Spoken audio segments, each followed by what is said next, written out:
Mattinata tragica lungo le strade della nostra provincia, 3 incidenti accaduti nell'arco di poche ore, drammatico il bilancio, un morto e diversi feriti. Il primo incidente lungo la A4 all'altezza del casello di San Stino di Livenza. Sono le 10:30, un'auto si scontra con un mezzo pesante rimanendo incastrata sotto al tir.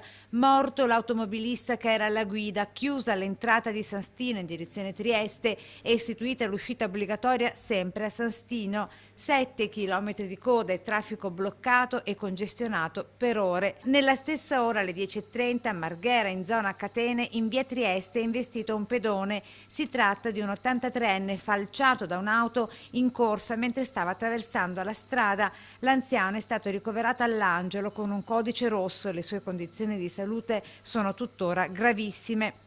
Successivamente alle 12:30 sulla Romea, dopo il mortale della notte, altro scontro, un frontale tra due auto nella frazione Valli di Chioggia. Gravissimi 2 automobilisti alla guida, un 50enne e una 27enne del posto. Il traffico sulla strada è stato bloccato e a senso alternato per ore.